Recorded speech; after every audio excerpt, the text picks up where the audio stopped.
Welcome one, welcome all, welcome to another exciting episode of Tales of Citizens, right here on the Sound Strategy Network in association with Team Legacy, the gaming community, teamlegacy.net. I am Bridger, coming to you live here from the the undisclosed location where I am. And we are glad to give you a great new show here. Tales of Citizens, of course, our Star Citizen podcast here. And we have a great show for you today. Glad you got a hold of the program, however you may have found it. Tell a friend or two, won't you? Today we're going to be talking about, what was that old quote that Ben Franklin said? Nothing in life is certain except death and taxes and griefing. So we'll be getting to that in just a little bit. Just some house notes here. The show is recorded live every other Sunday at 7 p.m. Eastern Standard Time. That is to say, shortly after 7, whenever we get ready to go. And I am here to introduce my co-hosts one at a time here. We've got Gray in the right-hand console today. Welcome, Gray, also from Team Legacy. Hello. Have you been enjoying our most recent 10 for the Chairman? Comes every week now these days. Wonderful thing. Seeing Chris Roberts just staying in there with the community and putting out more info that we can put to use every day. In fact, particularly organizing the new org system. Oh, yeah, we'll be talking about that in just a second. But first, let me introduce our other co-host here today, of course, Mr. Calathulu. Welcome, sir. Hey. How is life as an old god in California now? Well, so far so good. I'm enjoying 80 degree temperatures or so it's a little too warm. If we could dial that back down to the depths of winter around 75, I'm much happier. I would certainly appreciate 32 degree weather here in the Northeast. Holy crap. It's like 6 degrees when I wake up in the morning, and I'm calling the boss and I'm telling him I'm not coming into work. And my wife is like, you can't do that. One of these days when you can do the show in one take, I will grant that to you. Oh!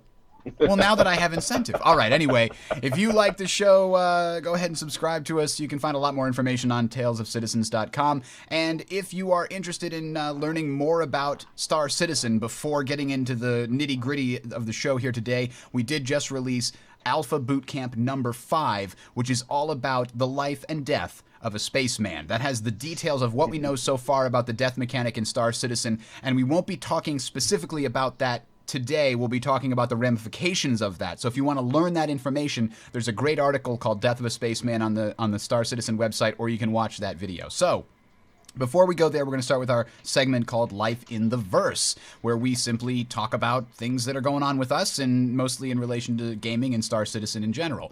So what has been going on with you, Gray? I mean, we were talking about the organization system, yeah?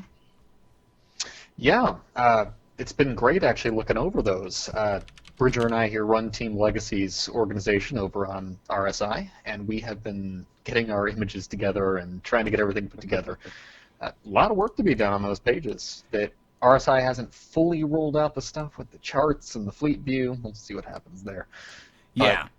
It's been a really nice opportunity to at least see that publicity start to roll out and see all the different orgs gathering their members up and declaring what they're doing. It's fun. Yeah, and obviously it's not complete. I mean, there's some things here that are grayed out specifically, and it's got other pieces. But you know what? It's very well done so far. And I know that you guys know this, but it kills me that the Goonrathi have as their two items social and engineering. That is... Only the Goonrathi would have figured that out. Oh, no. Pretty solid. Because, you can have security or bounty hunting or trading or escorting. They picked social and engineering in that order. So, I'm looking forward to blowing them up so much. Absolutely. It's going to be great. So, this new org system, very cool. Team Legacy is slowly making our way towards, we're starting to kick up our recruitment drive and things like that. And we'll see where things go from there. In fact, we're having our second chapter meeting here tonight, so that's going to be a lot of fun. But what's been going on with you, Calathulu, over there on the West Coast? West Coast, yeah, we are far west. The same. The organization's rollout has been very cool. In the Unrepentant Gaming Group, Brizzle has been the one handling that for us, and he's done a great job so far. But again, getting our assets and putting everybody together to actually get them to do things. But we're a social, casual group. Not so much social engineering. Other than that, Hearthstone. My God, that is a card game and a half. Oh, that came There's a out in open beta now, right? Yeah, as of the 21st, it's an open beta, and you can go out there and get your deck built and start running things and have some serious fun with it. I am enjoying the Warrior to no end, and I'll have to move off to Hunter soon. But if you like the lore and kind of the comedic outtake that Blizzard has in the lore for World of Warcraft, it's an awesome. Well, I guess Warcraft in general. It's an awesome little card game, kind of tongue in cheek, but very fun. Yeah, I could see myself just spending a lot of time doing that when I'm not really doing anything else. Who am I kidding? I really don't want to get caught up in that. I will spend so much money, it just can't happen. Instead, I've been playing some board games recently. This one, 1775 from Academy Games, I played the other day for the first time. It is a fun little game, mostly because it's a war game, sort of, a light war game that seats 4 players, which is a very unusual thing for war games. They're usually 5 players, like Game of Thrones, or they, to try to get a political, angle where there's struggle with balance of power and things, or they're usually 2-player. So 4 players is pretty unusual. 3 players even more unusual, but it's a lot of fun. And if you enjoy these kind of games, this one is pretty light on the rules for a war game, and yeah, I highly recommend it. The other thing that I've been doing recently is we've been going to the movies, and I saw the Spike Jones movie Her, which is about that guy who falls in love with the OS, voiced by Scarlett Johansson. And it is an extremely compelling movie. I think there's no question in my mind it's going to win some Oscars if it hasn't already. I think it's... How are we defining compelling here? Are we defining compelling as incredibly creepy? Or are we defining compelling in a different way? No, it was very good. It's very moving. It's not it's not for everyone. I'll go ahead and come out and say that, but it's a very moving movie that if you like, movies that'll get you to think about things and to feel things and empathize with the characters that are on the screen, it's very well done. And you ride the emotional roller coaster of the characters that's happening on the screen. It's very, very well done. Highly recommended. All right. I think that's it for that. Let's jump right into the Star Citizen, though, guys. Joysticks. Joysticks! I forgot about the joystick poll. If you haven't voted in the joystick poll, do it. So what is they this are joystick looking to poll? produce a really pretty product specifically for Star Citizen, and they're trying to check what brand, if people want HOTAS or they want just a specific flight stick. This has a lot of potential for RSI to put something out for this game that will be the right peripheral. Yes. And they may be able to do it for a heck of a lot cheaper than that one modeled off the Warthog's controls. Oh, Yeah, that's not something I would buy for Star Citizen. I might look at the X52 or the 54 or whatever the new one's coming out. That was one of the ones I was kind of thinking about, but I definitely am looking for it. I mean, look at this. There's a lot. There's 40. So there's some things on this though that confuse me. So out of 28,000 people, 27% said they plan to play with a keyboard and mouse, but somehow 78% would be interested in a Star Citizen joystick. Well, I mean, saying you plan to play with a keyboard and mouse, and, oh, I would buy that joystick in a heartbeat, Yeah. could be 2 separate statements. Well, I think this actually might give us a little insight into where the game's going control-wise. I mean, they're talking about getting this hardware built. It could be that your flight systems, like using the mouse and that, you won't gain any precision bonus, which is why most people prefer using a mouse in games like War Thunder or other flight sims that are player versus player. Oh man, we could do an entire episode just on peripherals, and I'm sure we will in the future. There is so much misinformation out there about joysticks versus mouse in particular in various game genres, but let's leave that for a future show because there is a lot to talk about with regards to that. For now, just go vote. Yeah, Get go on the vote. RSI website, check it out, And be let sure to them vote. know. Be sure to vote full HOTAS. Always full HOTAS. Yes, oh god, HOTAS. Preferably with HOTAS rudders. feels HOTAS. better, but it depends on if it's actually going to be like the thing that I think you need on the HOTAS on the throttle at that point is some kind of 4-way D-pad in order to do your up, down, left, right strafing. So you're a fan of the SciTech then, huh? I don't know because I haven't really touched any of those really high-end ones. I'm not that luxurious. I've got my little Logitech, what is it? The one that's in this picture here, the Extreme 3D Pro. That's still being made. I can't believe that. I think I bought that thing in 1990. When you've got a 1999. clean design, if you it's not don't broke, deviate. don't fix it, right? I guess not. They must have But just yeah. had a warehouse full of them, and they're slowly draining the warehouse. But there are some options too, as far as that goes, that they don't cover in this poll. I know we're not going to go into this too deep here, but looking at the Logitech G13, for example, that's got a 4-way D-pad and like 22 configurable buttons. I mean, you could have some serious fun with that, using it as a HOTAS setup with thrust. All right. All right, moving on.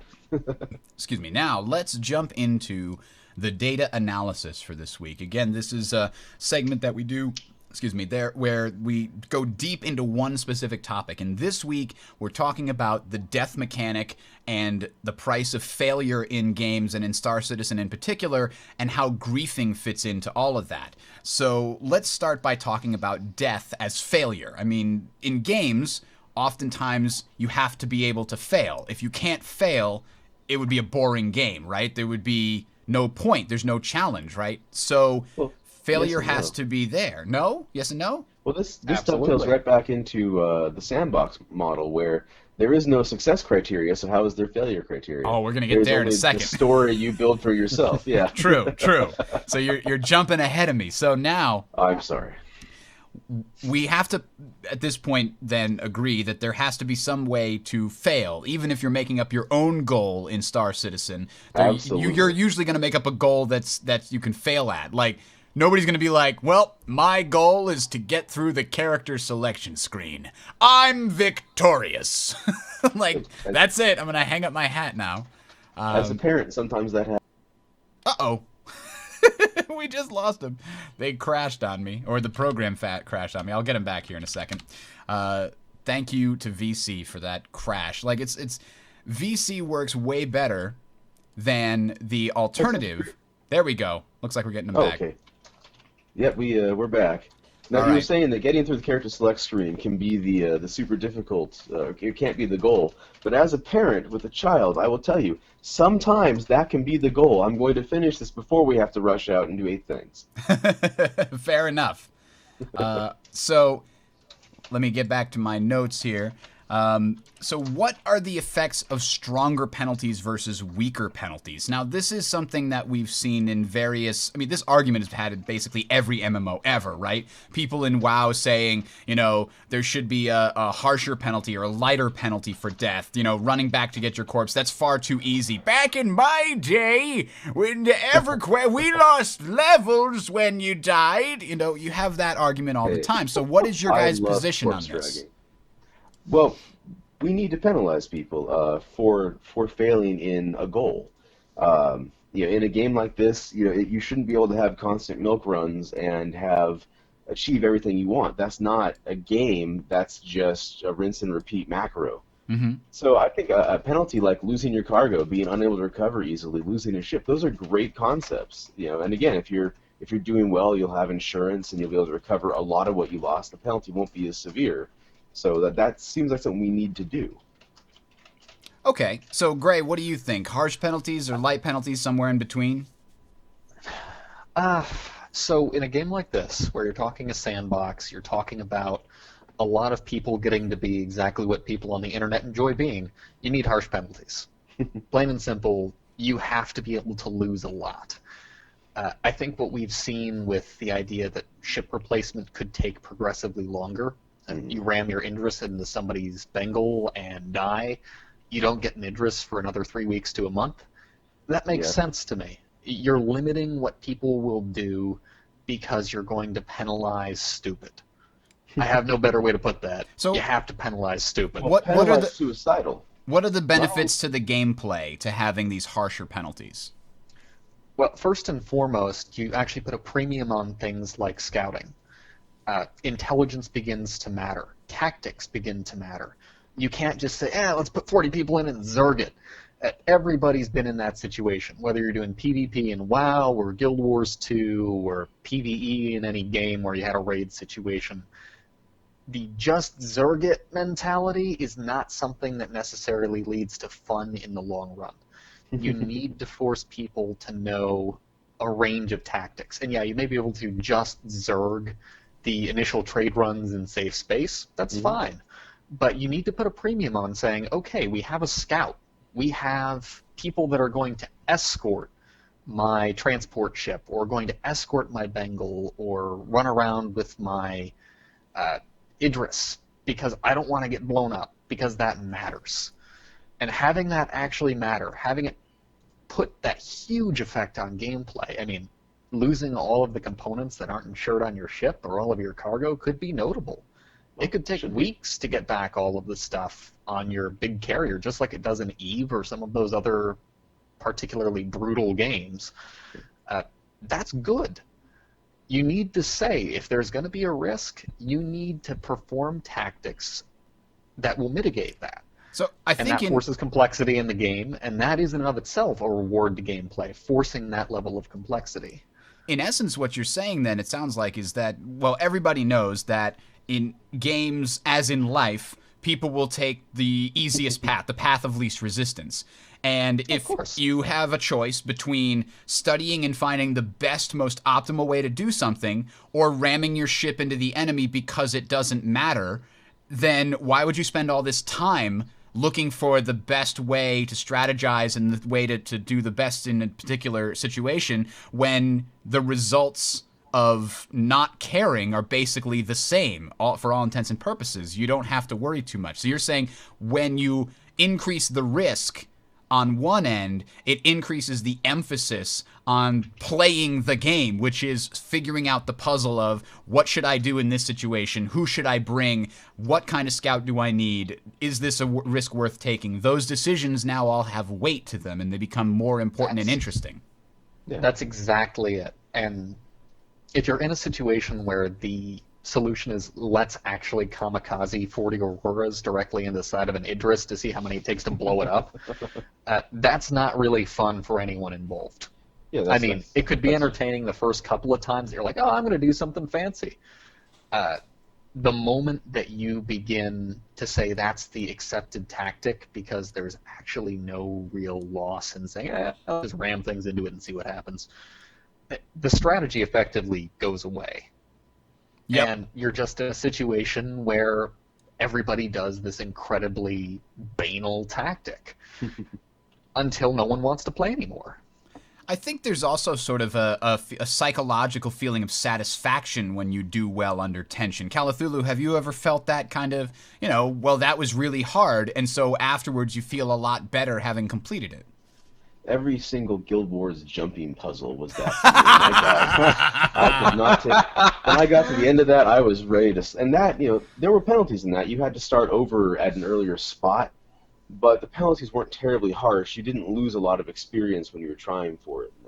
Nevertheless, spending the time and sinking the effort into it, trying to find that strategy to get it done, excuse me, or watching other players do it, that was it was a lot of fun. The interesting part is, had there been a harsh penalty, like I would have lost levels every time I tried, knowing I'm no good at that kind of thing, like a platformer style thing, I would not have bothered to do it. So it can't be too harsh, you're saying. Too harsh and you're going to lose everybody. Does dovetail right on the point I was going for. It's too harsh and you lose everybody, which is why we've been punishing failure at a lot slower or lesser amount over the years. You're trying to appeal to more players to get them to come and play the game. Because you can have a great game, but if it's too harsh and you only get one shot at it and then there's permadeath, like say the Diablo 2 hardcore style, if all of Diablo 2 was hardcore, there was no restart from a spawn point, that game would not have had the financial success that it did. So you also need to try to attract more people to actually play the game to populate this world. Yes, absolutely. And that's something that Tim Young mentioned when I was putting together the show notes. And I guess I put in the question, why do we punish failure in games? And he kind of highlighted that and said, we don't really do that anymore. And I was reading through the Death of a Spaceman article that Chris Roberts put out, and he goes in and highlights that exact point. He's like, you play Call of Duty, and when you die, you start 2 steps behind where you do, because it autosaves every 30 seconds or so. Yeah. And while that's satisfying if your goal is simply to experience the story and get through the game, if you want to actually have a feeling of satisfaction, then you don't have to just charge guns blazing through everything. You have to actually think a little bit and try to apply what you've learned in order to get past something. Then you can't just let people fail that easily. So I think that's a very good point. Actually, I think that's one of the nice things about what they've talked about in the safe systems and various levels of unsafeness in Star Citizen. It's not that every system is going to be a super punishing, you're going to run in and die and are going to need the most powerful tactics physically possible to make this work. There will be plenty of areas where someone who's being attracted to the game as a new player gets to cut their teeth on some NPC very minor pirates or some corrupt local authorities that are trying to screw people over. There's going to be all sorts of less hardcore, less tactics-heavy areas that some people might just live in. It might be what they want out of the game. And there's nothing wrong with that, but I think that overall, when you're starting to talk about a game that the big sandbox is pure PvP, you need to make sure that the areas that are going to be heavy PvP, that the story is going to be almost entirely the players, not the NPCs, those areas need to be punishing. The areas around them, whatever. Those can be, your Diablo 2 non-hardcore mode. Yeah. Now, Vipa Streams in the chat asks a really interesting question. He says, if you put in the simulator or the hostable servers where you can have custom servers where you just have dogfights and practice and things, he says nobody's going to go out into the main world anymore because that's too harsh. It's much easier to just play in these dogfight servers. Do you think that's an accurate assessment? No, I don't, honestly. There have been situations in every game I've played down the line that had the multiplayer PvP. From WoW onward, where you had the arenas and you had the world PvP and you had the battlegrounds, there was no point at which the arena system existed, so there was no world PvP, or the arena system existed, so there was no battleground presence. I think that saying that there's this arena mode or dogfight mode or that kind of thing that's low risk but potentially some reward doesn't necessarily mean that that's what's going to attract all of the people. And world PvP, as one might call it, is a very different play style than I'm going to sit down in a simulated Hornet cockpit and play arenas. Yeah, I think there's definitely room for both of those. Sort of competitive mode where it's quote unquote fair. You match things up with either a point system or something to that effect, and sort of the out in the world like we talked about last week. The difference between an ortho game and an IDEO game. If we had sort of a competitive dogfighting mode, that would be a lot more of an ortho game, which has its own advantages and its own compelling reasons to play versus the concept of exploring this universe. And anything could happen. You could run into these pirates, and then maybe you could get saved by a group of friendly, miners or what have you. All these different things that happen to you. That again, it's like we said last week or a couple weeks ago, where we said the journey is what it's about when you're talking about an IDEO game or a sandbox game, whereas the destination is what it's about in a competitive ortho game. So that's a really interesting distinction to make. But I think we need to move on a little bit here because let's talk a little bit about the different kinds of penalties that are commonly used in games. There's, the most common one that probably most people are familiar with in World of Warcraft, you have corpse running, right? You die, you have to spend a while running back to where your corpse was and hopefully get away. And you also have a penalty in terms of money because you'll take some durability damage on all your gear. So you've got time and money there. And the fact that it's not just time, but it's your attention because you have to stand there and navigate back to your corpse. You can't just say, oh, well, I'm dead. I've got a 5-minute respawn time or I'll walk and get a sandwich. You don't get that. So it's actually time that you have to serve standing there. And what's really interesting is there is a Korean MMO, and I'm trying to remember. I think maybe it's the Chinese one, Age of Wushu. Are you guys familiar with this one? It sounds very familiar. I read an article about it, and I'm almost certain this is the one. If your character does something illegal within the game and gets caught by the in-game authorities, you have to spend time in jail. Not just like your character you can't play the game for 2 days, but like you have to spend 4 hours logged in a cell. Because it will count when you log out as you're no longer spending your jail time. You have to leave it That's on. a little intense. Yeah, that's really... I don't even know how to explain that, but that's a different kind of penalty for, not death in this case, but it's something worth bringing up. So Ultima Online tried something like that, where they, if you found it to be macroing or something like that, they would actually have the GM come in and haul your ass into jail. And then you had to sit there while they berated you and then eventually let you back into the world. Guild Wars 2 had that great thing or Guild Wars 1 rather, where if they found you to be cheating or something to that effect, then death would actually appear with a scythe and would ban you visually on the screen and everybody else could see it.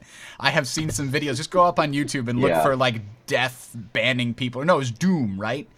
D-U-U-M, something like that. Doom, and he had the hammer. The hammer. It was a band hammer. Okay, there you go. Yes. I witnessed that was pretty good. And it was worth it. D-H-U-U-M. Search for D-H-U-U-M Banhammer Guild Wars and you'll find it. It's great. So anyway, back to the different types of penalties in games. So you got your corpse running.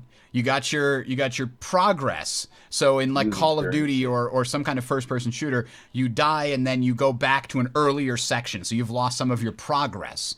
But I kind of feel like that money and progress are just functions of time in these games. It's true. So time is like the most popular penalty, I think. Well, and that makes a lot of sense. I mean, what is a game ultimately? I mean, aside from expression of art or whatever else, a game is a time sink. So if you can make someone be penalized to do more of a time sink, you're literally just building on the concept of what a game is. It's not advancing your career unless you're a pro gamer, but it is going to be grafting on more to the experience. I just had an epiphany. Guys, let's start a game and charge a subscription, right, based on time, and then when they fail, you know what we do? We make the penalty time, so they pay us money when they fail. See, then we make things really hard, and that they have to do it over and over again, and then they fail over and over again, and they keep paying us money. This sounds really familiar, almost like a game that was like forever... Oh, I have it. World of Skinnerbox. World of Skinnerbox? All right, anyway.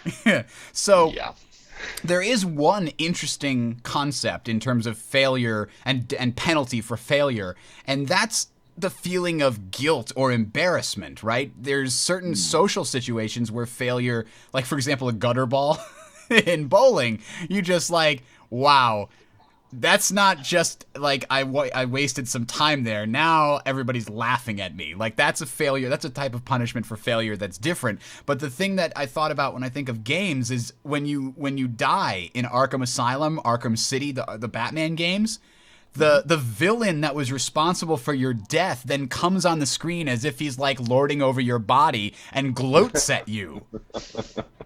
And it's just like the Joker will come up and say, "What's wrong, Bats? Lying down on the job? Get him out of my sight." And it's just like, I hate that guy. So now the punishment is that he's gloating at you and you're feeling guilty and angry and embarrassed that you let this tool beat you, and now you have to take it out on him and go back in. And that's what makes it such a fantastic game. But in social games like MMOs and that, you get enough of that from other players. Running over and the infamous teabagging the corpse and all that. I mean, we get enough of that from other players. I think that's built right into the system. Having the guy that just shot you with his Hornet do a barrel roll through your wreckage is probably a pretty good penalty to watch as the camera kind of pans out and fades. Yeah. Okay, so we've talked a little bit about these other death mechanics. Now, I'm assuming that everybody who's watching this has read Death of a Spaceman, the article from the Robert Space Industries website, or has watched the Alpha Boot Camp #5. So we're not going to go over the specifics of the death system because they're available in both of those. But talk to me about the death mechanic in Star Citizen. How is it going to change gameplay in comparison to like corpse running, or in Eve, you just pop a new clone out somewhere? Well, I mean, in this case, the cosmetic impact, getting the implants and all that, it really does kind of change the view people will have of you. But it could mean a couple of things. Either you're a badass, or you're just inept. Those are both options. So I'm looking forward to maybe, if you die in combat, or you've earned a lot of money and you eventually die, or if you're part of the Bounty Hunters Guild, you'll have different cosmetic effects you can add to your death. So rather than just have the giant glass eye, I've got the Star Trek style Borg laser pointer angled in. The Terminator eye. Exactly right. I want one that just subtly glows and changes and like warbles and like a screensaver. That would be my preference. I get the feeling that the big disadvantages. Dude, sorry, I just had the best idea. So when you get these cybernetic parts, right, for the death thing, you get like a basic package. You get this basic crappy looking chrome plated thing. But if you want to pay some real cash for a cosmetic upgrade, right, you can pay to get some kind of pimped out cybernetic hand or one that looks like real skin almost. That would be one way to actually put a microtransaction store in there that would work. So I can get my gold pimp hand with leopard feather attached. All right, I'm with it. Sorry, Greg. Only go if ahead. it can be used in melee combat. I was going to say, for all of the potential, this could be good of surviving being quote-unquote killed in some way or another, which, remember, is not guaranteed if you get blown up. That might be a one and done. You might not just lose your arm. Despite any potential benefit of a Borg eye or some crap like that, you could definitely end up with a situation where dying means you're going to lose money. You're going to lose whatever components are in your ship that weren't insured. And I can almost guarantee, for as much as people love the LTI or insurance or anything else, you're going to put components on your ship that aren't default. You're going to do something that costs you in-game UEC to make your ship just even a little bit better than the default. And losing that money, losing those components, is not going to be a happy thing. Even more so than losing time, losing components, losing what feels like your ship is a very personal thing. If you put work into that and you feel like, this is my Hornet, this is my modifications to this Gatling gun through the tuning system, it's not going to be a pleasant thing to lose all of that and potentially have to wait to get a new one. And then beyond that, with the character dying and having to go to your heir and that kind of thing there, you lose reputation. And it's not just UEE reputation, it's whoever you have reputation with. So yes, if you were right at the point where you had enough reputation to buy some incredible pirate tractor beam mod or something, and then your ship gets blown up because you did something stupid. Disconnected. And your character dies. Well, not only do you not have that ship, you don't have that tractor beam, you don't have the ability to buy another one. Well, you could go into debt. You might be able to go into debt. Well, they've mentioned that you can go into debt. But if you don't pay off your debt, then the UEE puts you into debtor status, and they won't come to your rescue if you get attacked, and they won't give you landing rights on any UEE controlled planet. Again, that's UEE. We're talking about there could be some fringe factions out there that unless you're their good buddy, you're not going to buy any. They're not going to let you buy anything. Knee breakers. Knee breakers. And I'm going to bet the knee breakers aren't so eager to give you loans. Yes, that's probably true. So, yeah, the death mechanic does sound really interesting. As you point out, though, there are going to be simple time or progress-based losses to some degree or another. And involving death. I still think this is just a great way to go, because even though you do have those basic progress changes that you mentioned, there's more to it. And it's not a material loss, but it's more of a feeling like, oh, that character is gone forever, or I don't want to lose this character forever, that will change the way a lot of people behave, rather than, oh well, I'll just launch a new clone later. You know, it's a very different feeling, and that I think is going to change how a lot of people play. But you aren't losing all the progress from that character either. Let's say I've died 7 or 8 times, and I bring in my benefactor, my heir, as it were, and he has 80% of the bounty hunters faction built up that my original character did. Plus, he's also, the best buddy of the Vandul, because the original character was just that tight with the Vandul at the time. So you are losing some experience, but fortunately, it's not a complete permadeath where you're losing everything. You can still rebuild from there. It's not a wipe. Exactly. This will hopefully keep some of the more casual players playing. I lost a lot, but it's not unrecoverable, which can be a big deal. Okay, so that being said, let's move on, because that was an awesome discussion about death as failure and how it's going to work in Star Citizen. But now I want to move on and talk about your death being considered griefing. Somebody else killed you, and not only is it your failure, but it's their victory. Now, how does that all play into it? Because that is going to be possible in Star Citizen, right? Well, so let's be clear. Let's be clear. If someone has killed me, it was griefing. End of story. Let's go right there. What is griefing? So for super serious, what's your definition? How would you define the term griefing? Well, I think it's anytime you're going to exploit the game rules, not just to kill another player, but to outright ruin their experience. Some great examples from, what did you call it? The Forever Quest? Corpse camping. If you played, I played on the PvP servers there, and people would literally set up points around your body to try and get you when you ran back in to drag your corpse away.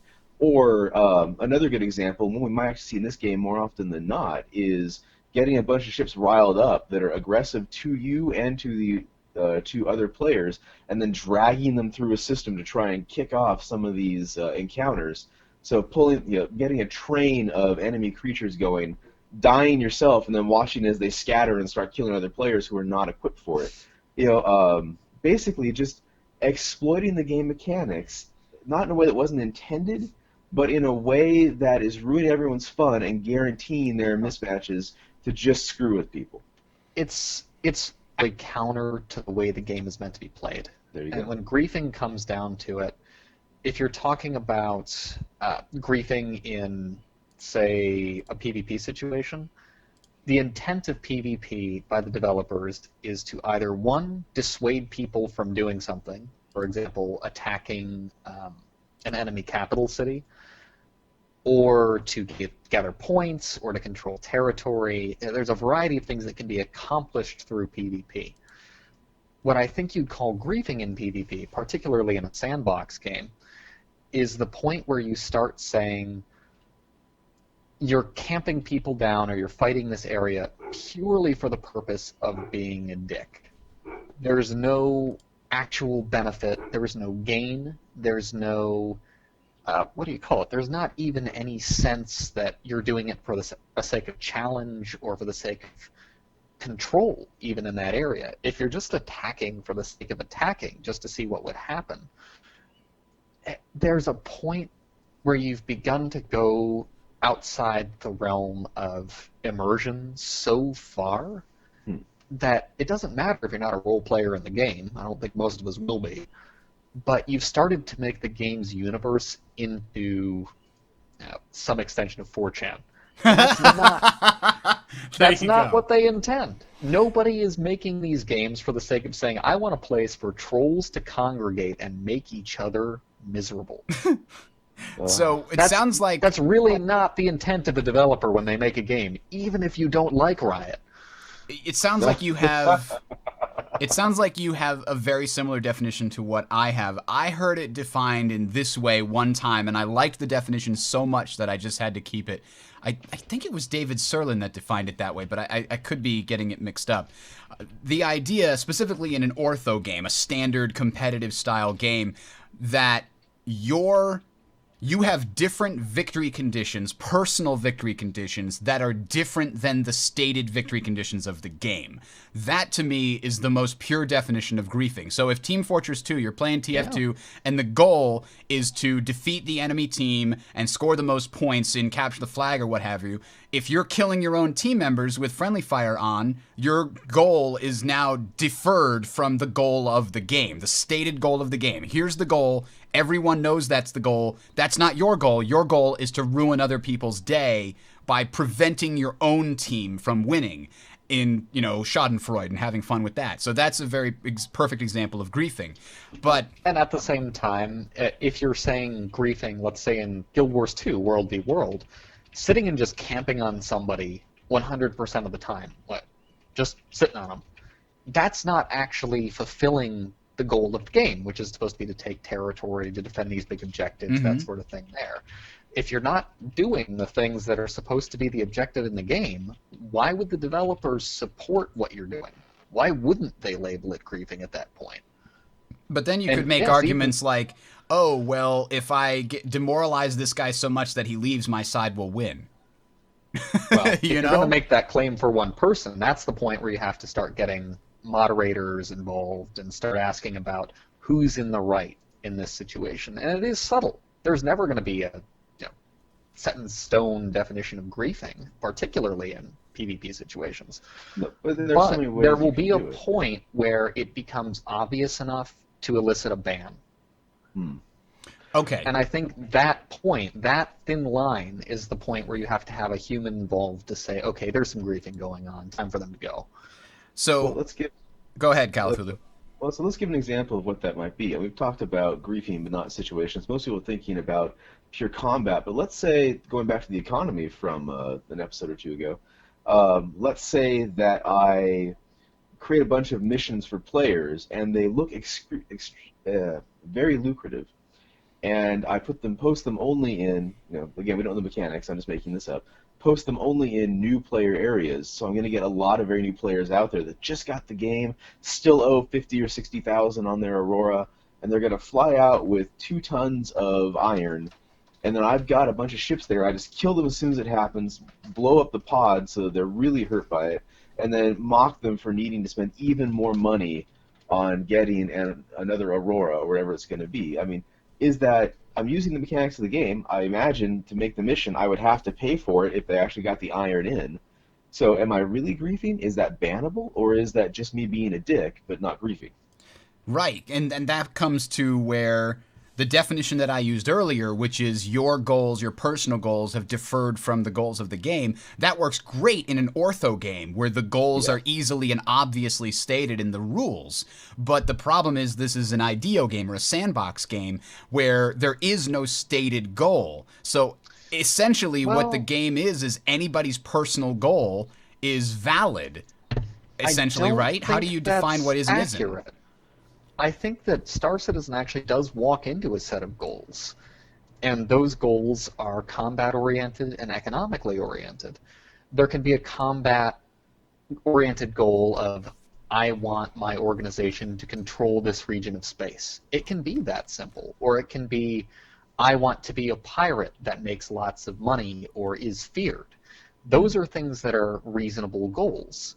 For that matter, I want to be an economic player who makes lots and lots of money is a reasonable goal.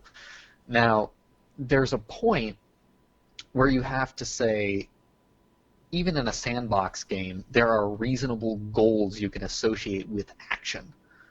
There's somewhere that an action is meant to go, and there are things that fit into the universe, so to speak, which again sort of goes into the way the game is intended to be played and the goals intended for the game. So if you're going out there and you're just randomly attacking people, you're not trying to pirate, you're not trying to make money, you're not trying to even control territory. You're just trying to blow people up for no visible reason at all. At Well, that point, you've got an issue. True. So it sounds like what it comes down to is in a ideal game or a sandbox game, it's all about intent then at that point, right? It's about what was your intention. If your intention was to kill that guy and take his stuff to get money because you're a pirate and you're doing illegal things, then that's fine. But if your intention was to kill that guy just to ruin his day and you don't even need his stuff, then that crosses the line into griefing. Yep. Or it could be I'm trying to build my organization's pirate reputation. The point I'm making is that we should all, not all of us, but moderators for this game, agree to a set of standards. Something like what I described, I agree, should be griefing. Why should it be griefing? Because ultimately, when you get down to it, building a reputation or not, you're just being a dick. Right. So the problem comes with if intention is the real difference. You can have the same action that in one circumstance is griefing and the other circumstance is not, and the real difference is simply intention. How do you balance that? I mean, Gray is saying you're going to need moderators to step in and say, yes, this guy's clearly just being a dick. I think if you simply put costs on actions that can be construed as griefing, then the only people who will do those actions are people who think it's worth the cost. And that's kind of the main concept behind the advocacy, right? The UEE police force is if you go into civilized space and you kill another player's ship, you blow it up, and especially if you kill a pod, then you lose massive reputation points and the NPC police come and deal out retribution, or they give you a fine, or they basically ban you from the whole area. So if you ever enter UEE space again, you'll be shot on sight by the Navy. Like, those costs then are the equivalent to the real life deterrence of, why don't you just walk down the street and punch anybody you want in the face? Why don't you just grief people like that? Well, in real life, there are social and real costs because you could go to jail, you could be fined, you could get a ticket, whatever. Those costs have to be represented in the game, and they have to be strong enough to where if somebody wants to grief, that the more they do it, the more stringent those costs get eventually until the person can't grief anymore. And the reason that system appeals to me more than any other is because it doesn't have the thought police sort of in there and saying, I think your intention was to make this guy's day bad, rather than, well, I'm just a pirate. That's what I do. That's what I'm supposed to do. Like, there's supposed to be a risk and reward there. Well, true, but then that also relies on something that we've seen from Ayn Rand, for example. And if you read her novels, all of the characters in there, I know, I mean, too highbrow for us, all of the characters in there are superheroes, which, you're not going to find that in reality. So you'd have to have super intelligent developers who will know and have the foresight to find every possible use of griefing, and then build a system such that it's always too hard to do unless you really feel it's worth it. I think a mix of the two is the ultimate and best solution most games go for, which is we'll build the system as best we can to prevent it, and then for the really egregious circumstances, here comes the human team to step in there and bitch slap people. I'm sorry, wait, back to the pimp hand. Golden pimp hand people into submission. Fair enough, yeah, and I think that's probably That's what we'll find out. We'll wind up having in Star Citizen. Eve, the developers at Eve wanted this world to be a harsh, reality where there's no one holding your hand kind of a thing. And so they only, like you pointed out, they only step in the most egregious circumstances where somebody is either hacking or blatantly cheating the system in some way. Other than that, they step back and say, we've put into the system costs, and if you don't understand the system enough and you get played, then now you've learned a lesson and you'll know better for next time. So that's the kind of system they wanted to build, and it's still very popular. So you can't say that isn't what people want. I think Star Citizen will be a softer version of that Eve system. Well, yes and no. It'll have to be, but the good news there is that if you really don't like the system that they put in place in Star Citizen, I mean, you get a lot of people that don't like it, there is an option for the private universe. You won't have the same rewards as the public universe, but they've stated they're going to keep updating that. So, I mean, again, this is not, I want all PvP all the time, or I want, all griefing all the time, but it is a nice option to give people who, we had earlier only dogfights, so you practice for that. You get rewards in that for dogfighting. But this is I don't like the rules set. I'm going to go ahead and make the rule set as I like it, and we'll see if people appreciate and like that and come join me. It won't be as big as the public universe, but you'll have at least a way of getting away from the behavior if you don't appreciate it. Yeah. So now, let's. Any more final comments on that before I change the direction? Okay. Just one. I think that there's some comments going on in chat right now about getting kills and that kind of thing being legitimate. I think that there's a point where that can be true, but when we're talking about situations where the entire universe is supposed to center around monetary or territorial gain, saying, oh, just killing somebody is, reward in and of itself, probably not going to fly with CIG staff. True Well, enough. they did shut down that whole we're going to make a player list of kills on the forum. Remember that all that drama back then? Oh yeah, the kill So- lists are an instant ban now. Just don't do it. Well, I think that does give some insight into what we can expect, which will be they ignored it, hoping it would go away. Finally, it got to a boiling point where, all right, it's time to just slap it, and if you do it again, you're banned, and that's that. So now let's talk a little bit about dying to another player. Either because they're griefing, their intent is just to mess with your day, or because they're pirates and they want to take your stuff. It's for some reason it's different, right, than dying to an NPC. I mean, Tim Young, our astrophysicist from the physics show, he spoke about this earlier in the show notes and said, when you're playing Left 4 Dead and you're playing against computer-controlled special infected, it's a completely different experience than when another player is playing and you're playing the versus mode. And when I first saw the versus mode and I was exposed to the concept, I was like, the special infected are basically a team of griefers, right? The players on the human side are just trying to finish the level, and it's the job of the special infected to ruin their day. And I think that's why it was so appealing to both to be able to play both sides of it. Well, it's not to ruin their day necessarily. The job of the special infected, because you get rewards playing special infected, to go in there and actually do your best to shut down the hero's advancement. And it can be a lot of fun. And the difference is not in I feel grief, but hey, I pitted my skill against the other guys and I didn't make it. That would be the only difference. If you're playing a computer, I'm playing against an algorithm. Let's see if I'm good enough to beat that algorithm without having to try. I think that's the real difference between the two. Another player is playing that ship. You want to demonstrate superiority in the, let's not make this too machismo here, but in that alpha dog kind of thing, who's on top. And there are times when you just can't do it. You're in your weaponless merchantman, and here comes the fully kitted fighter. Well, you're hosed. You didn't prepare correctly. You didn't your fighter escort, etc. That would be my take on it. And I know people in the chat are like, the main difference is that in versus mode for Left 4 Dead, both teams going into that kind of agreed ahead of time to the rules. Like, their job is to stop you. It's not like they're there to specifically ruin their day and there's nothing you can do about it. You can very literally go and play a single player version of the co-op if you'd prefer. So the fact that both sides know that it's going to happen and it's part of the actual victory conditions means it isn't griefing. And I agree with that.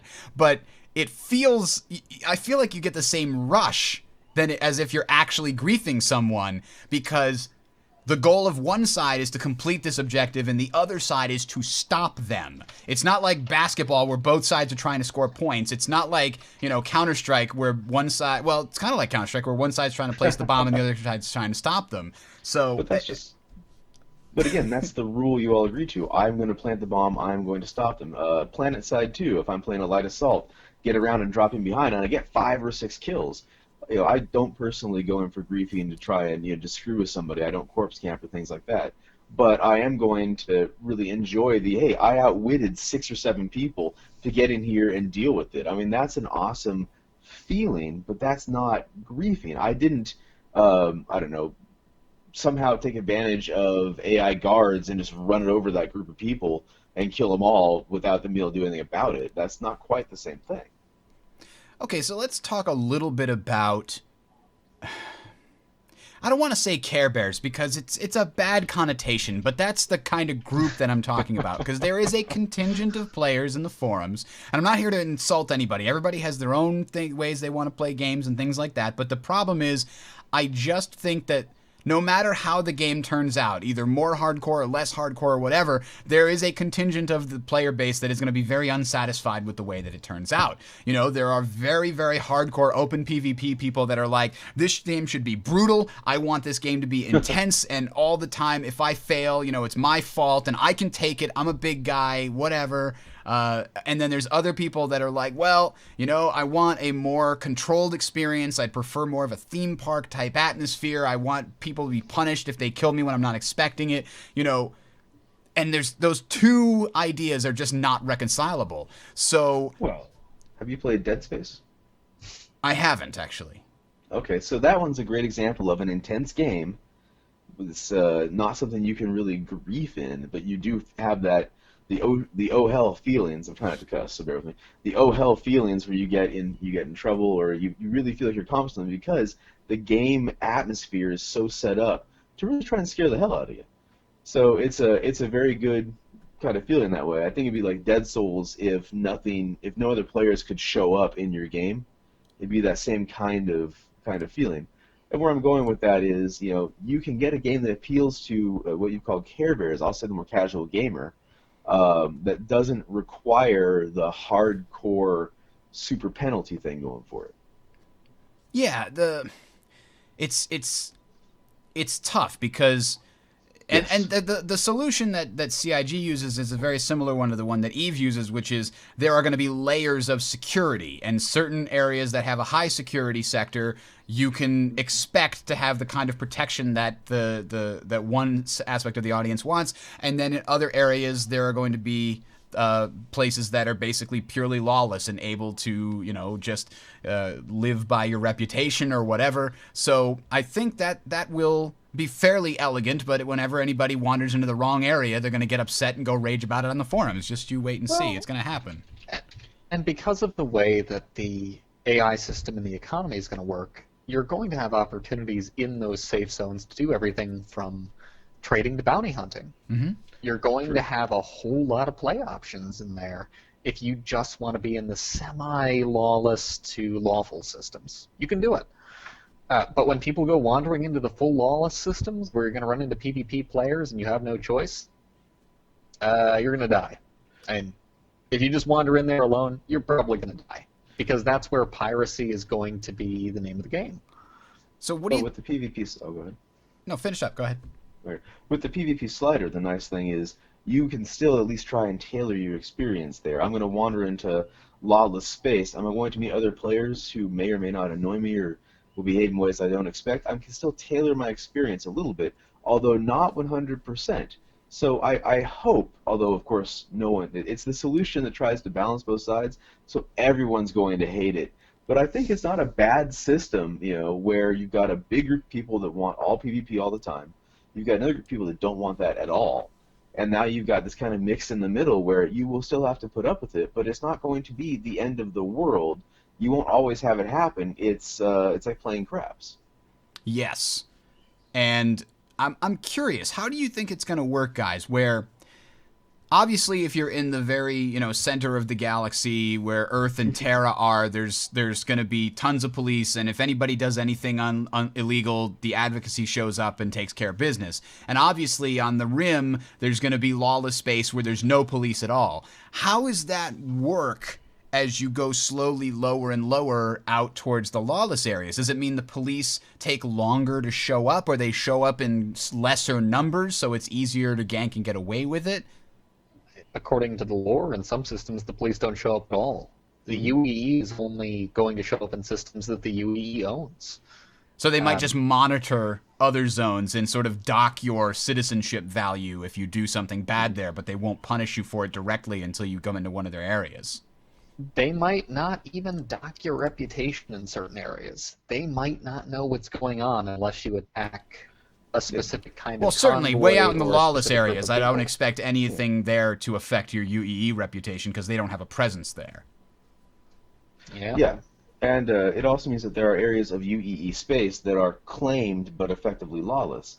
But my hope in the way that they get the police and the intervention working is, a fight begins between either player pirates or NPC, I'm sorry, or PC, another player, and that kicks off a patrol. So if there are patrols nearby, they will redirect to head your way. Again, it's kind of a crapshoot. Is there a patrol nearby? In the more heavily populated areas, more patrols, more stations, more opportunity to generate those things, and out they come. So there's never I guarantee, like, again, back to Ultima. God, I'm dating myself here.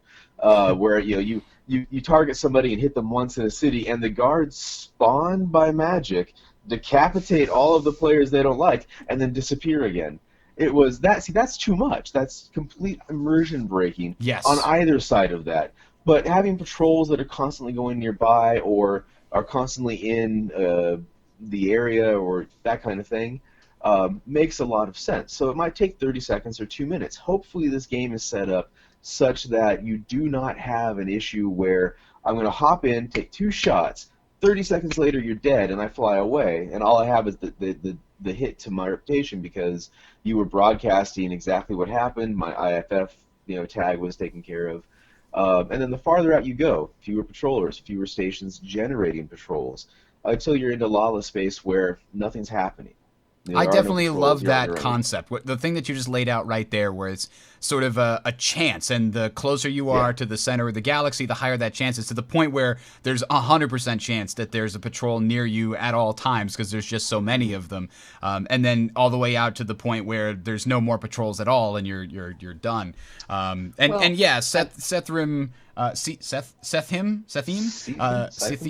in the chat says Concord, and the advocacy, the UEE advocacy, is the Star Citizen version of Concord.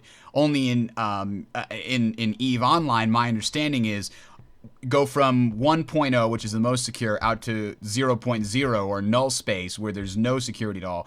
And if you go all the way down to 0.6, the police will simply show up in the same speed. Like 0.6 and 0.1, it's the same. And the only major difference there is if you have a bad reputation, it might only let you into areas with 0.6 before you get shot.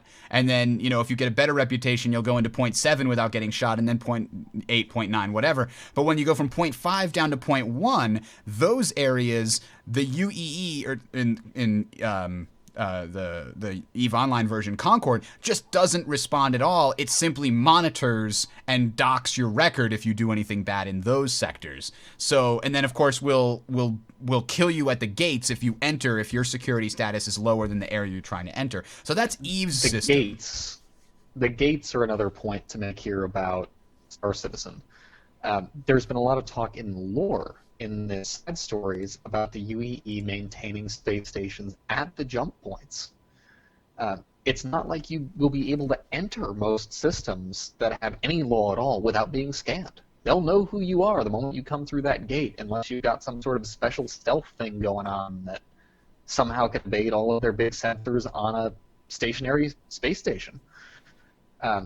This may be a point where if you're in a semi-lawful system, there may not be many patrols, but there may be a UEE station that launches Hornets. And they'll see you come in, they'll know who you are almost immediately, and if you do something stupid, that's probably where the patrol will come from. But that's also who will have identified you as coming into the system and doing something stupid. So it won't necessarily have to be a player or a patrol seeing you do something. The station may actually have enough sensor potential to do it themselves in some of these outlying systems. Or hopefully there are unmapped or unstationed or relatively unknown to the authority jump points, so you can sneak in that back door as a player pirate with some fun. Yes. Joe G. That should be good times. Joe G in the YouTube chat said, "Stable, productive economies do not exist without Care Bears. So please give love to your friendly neighborhood Care Bear." Milk runs will likely be just like every other economy that works, the bread and butter of money. Absolutely. All right, guys. I think that's it. Any final thoughts here on everything we talked about today? Death, taxes, griefing. I feel that the Gray was griefing me, and I need to report him. All right, well, I'm actually really looking forward to the private security aspects of this game, actually, This should be a lot of particularly fun. with these kinds of conversations, because, as noted by Joe G, there are people who are going to have to spend some economic output on security. Yeah, and yes. that's how it should be. I mean, if you look at the older economy models, you hired guards. You still do for things like armored cars. And that's Yeah. actually an interesting point. If there are griefers in game, it's likely that there will be organizations who set themselves up to stop them specifically. Like their stated goal is stopping griefers. You know, in the same way that some are like, we're gonna be an organization that fights pirates. Like, okay, yeah, that's a fun thing. That's one of their journey options. I wanted that to be my journey in the game, but that way at least there's some sort of balance of power within the game where griefer's job is to ruin somebody's day and another group's job is to come to the rescue and help them. Well, and hopefully we'll have some kind of out of game reputation thing for organizations and players that want to do security. So I know the Gray TL, as I see your name go by there in the Twitch TV, I know he does security and he's got hundreds of reviews saying he's a great guy. And so I will feel better hiring him. Yeah, there's So got to with be any some luck, kind of thing like that. They've mentioned it, I believe, in a number of yeah. videos. So with any Security luck, Yelp. Security Yelp, Angie's list for just the Adam's list, the security. only good Christian, only Oh, good Christian boy. pilots can do this. Yeah, yeah. All right.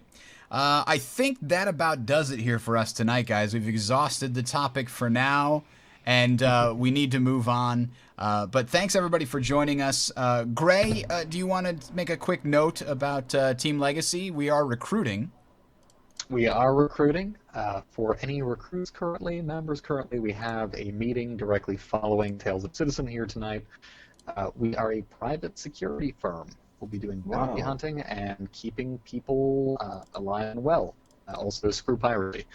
So, our goal here is going to be to make your universe a little safer. That's the spirit.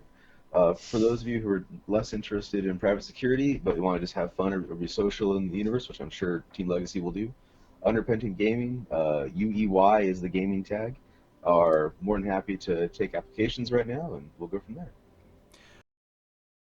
I guess that about sums it up, everybody. Thanks for watching the show. If you want more of Tales of Citizens, you can find us talesofcitizens.com. And I keep forgetting to mention this, feedback at talesofcitizens.com. If you want to respond Right. to us about some of the topics we talked about today, feedback at talesofcitizens.com. That goes to all the hosts. And if you send us something really interesting, maybe a point that we missed or some kind of counter argument that we hadn't thought of during the previous show, we might talk about it on the next week's show. So we'll certainly have a feedback or a mailbag section once we start getting some feedback on the email, if I remember to talk about it on the show.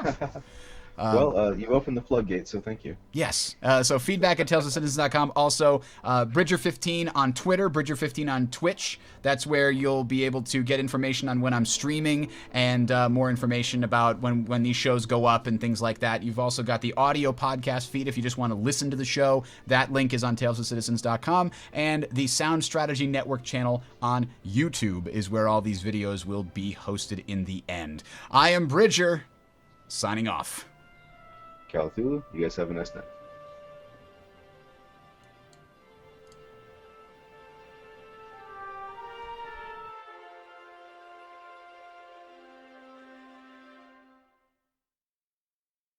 Yay, I timed it correctly. Hey, So- there we go. Apologize for jumping in at the last second there. I wasn't sure if you were okay with me promoting Unrepentant or not. No, that's fine. Absolutely. Yes, Okay. that's perfectly fine. I was actually hoping that you would do that because I had moved my Hanger module music file. So when I asked Gray to talk about TL because I was desperately searching for it so I could play it. Like I had it in my playlist in Winamp to pull up and just play immediately and double click on it and nothing happened. So I was like panicking. I was like, Gray, talk to us about Team Legacy for a second while I find this. Excellent. Well, I'm glad I could inadvertently be a help. So that got me just to there in Wow. time. Whew. All right, that was a we've fun got show. It was a fun Got a show. good group of people here who really care about the game. I think Yeah, we had all of our orgs are going to do a strong showing when the Hopefully. dogfighting module hits. Yeah. Unrepentant's got about 60 players, I think, at last count. Let me check my roll call here. Who are actually really interested in the game right now in this alpha version. But then, as is typical, we'll have about the rest of the 300 people show up and want to play when it actually releases. Roll call. Whew. Man, we had the most people watching, I think, ever. We had 100 people watching today between Twitch and YouTube. So that's pretty impressive, Yeah. guys. Congratulations. Not bad. We're slowly gaining the respect of the Star Citizens community. It takes a while. You can't just spam the forums and expect everybody to take you seriously. You have to earn it. And yeah, we Given keep the number of losing my applications respect we're getting the on the more we do this. website, I'd say we're pretty Yeah. stout for now. Yeah, we're probably now going to get like 60 applications on the Team Legacy website, God. and maybe you might see a bunch of people checking out Unrepentant Gaming too. I hope so. At least that's not my problem. And let me, for purposes of YouTube and Twitch description, let me post up the actual organization. You can throw another link in there. Oh yeah, we that should you can have a click on. link to our organization page in the Yeah. show notes each time. If we're gonna do this, we may as well get something out of it. I know you get your ad revenue, all of that ad revenue. All that $3 of ad revenue. Oh man. Sorry, I couldn't help it. I'd throw that out there. Oh God! Oh sweet Jesus! There we go. Sweet, to God, sweet if I have to deal with $3 the per complaint- thousand. I have to deal with another complaint about that. Complain? Oh, who's complaining? And that I do make a little bit of ad revenue off the YouTube videos, but I spend a shit ton of time making these No, videos, no. and I put a shit ton of work into this stuff. So I think getting my $10 monthly paycheck, that's what really does it for me. That's what I live for. Understood. I don't yes. blame you for that. I do this for the love of the game, but if you're just in for the money, man, that's up to you. All right, what is your ID for Unrepentant Gaming? Your 10-letter ID? Okay. Well, I just sent you a link. Is to it the unrepentant? actual- 1, 2, 3, Unrepentant, 4, yeah. 5, 6. 3, 4, 5, 6, 7, 8, 9, 10. Oh, it's 11. It's 11 letters. Yeah, I just dropped a link in the. Was it VC chat? VC? Oh, you Yeah, used VC chat. UEY. Why? Yeah, UEs. We got really lucky because Team Legacy is exactly 10 letters. Oh, nice. So ours is, robertspaceindustriescom/orgs/team legacy. Legacy. Yeah. That worked out perfect for us. Well, for Unrepentant, in every game where there is a tag, it's always UEY. Gotcha. Yeah, that's a very unusual 3-letter combination, so you probably get that a lot. Yeah, but again, our slogan Pretty is good. also unusual. Walk softly and carry a Oh. big stick. Pants off, party on. That's true. Not bad. That's true. Or I've Popo, if been you will. I've been arguing that our motto. I mean, if you go to the Team Legacy page on Robert Space Industries, it says Team Legacy, where hardcore execution meets lifestyle scheduling, founded by hardcore blah blah blah blah blah. I want some kind of cool quote there, and I always like the one from Winston Churchill, and now I have to find it. It was victory and defeat and some other thing. Oh, in war, resolution. In defeat, defiance. And in victory, magnanimity. In peace, goodwill. That's There so you go. cool! I love It that is very quote. cool. It seems a little too cool for, a gaming clan. No offense. Um, Yeah. Somebody, the Yeah, people it- in the chat liked my impression of Mark Yeah, I Hamill saw doing the that. Joker. Mark I Hamill love doing those the job. games. Oh, man. Mark Hamill is an amazing Joker. I don't think I'd like Batman half as much as I do without Mark Hamill being the Joker. Fair enough. The second best Joker we've had. What, Yeah. You're not gonna Well, say. Ledger was Well, Heath Ledger was amazing too. There you go. You can't fault Ledger that. was the man. Yeah, but there won't be another one, unfortunately. So Yeah. And what was it? The other guy from the '80s movies. What the hell was his? Nicholson. Nicholson. Yeah, Jack No. Nicholson. Yeah. You don't Nicholson like his was Joker? hilarious. His Joker was hilarious. crazy. He was hilarious. I will give it that. Then again, the '80s Batman films. I mean, I was much younger then, so I have a very different take now. But I don't know. I just was not as into them as I was into the most recent three. Yeah, That's I fair. mean, I never watched the 80s Batman films. I have a friend who lives in the 80s, and he's always astounded. Like, he now, whenever he has his other friend over and they talk about stuff, and they always ask, hey, you know about such and such? And it's like some band or movie or TV show from the 80s, and they're like, no, no, no. Remember, if it's not from after 1990, he doesn't know what it is. And I'm like, that's not true. That's impossible. And they're like, okay, Star Wars is your one exception. Yeah, there you go. But no, I did watch the original 1980 Batman with what's his name? Oh, now I can't remember anything. Tim Burton and what's the main guy in that? The actor. Yeah, I can't remember the name. Oh God. I know it's not Adam West. No, that not the. Batman. You know what? The Adam West movies, 1989. Sorry, the Adam West movies. Michael Keaton. Forgot about Michael Keaton. Yeah. He's such a weird choice for Batman. Going back and watching that movie after knowing everything I know about Batman and seeing this skinny little guy with no muscles being Batman. To be fair, half of the James Bond actor choices are weird picks for James Bond. True. To the point that the weird pick for James Bond is normal at this point. So what are you gonna do? That's true. But I was very watching. Everybody else who I know who loves Batman watched that movie back in 1989, and that spawned part of their love for Batman. I started Batman on the animated series, and then I started reading the comics only recently, and of course I played the most recent games, which were phenomenal. But so going back and watching that movie was really weird because Jack Nicholson was a very different Joker, but he was awesome in his own way. I heard people talk about how amazing he was, and they were comparing him and I was thinking, how could anybody compare Jack Nicholson to Heath Ledger's Joker? I gotta find this out. And I walked back, and I have to say they say they're right. He's really good. It was amazing. Jack Nicholson was a genius. He was. He was very good. Yeah, this is the perfect Joker. They're going to reboot it again now. They're trying to do a Justice League thing. Of course they are. But they fail Justice League, why wouldn't they? They fail so miserably at Superman, though. The Avengers did so well. Yeah, That's Joss what it Whedon's comes down at the to. helm, so no, go figure. Well, was he directing the first one? I thought he was only the second one. Joss Whedon directed the Avengers, yeah. Oh, okay, so Yep, that was his thing. And I think that's we need a real true reboot of Star Wars. It's coming. Now that we got Lucas out of there, well, we got episode 7, I think is what they said, right? Yeah, 7, 8, and 9. So they're continuing the saga. I want to see a complete recast, full big budget. They know they're going to make their money back. Throw $1 billion at it for all I care. Complete redo of Star Wars, and see what happens.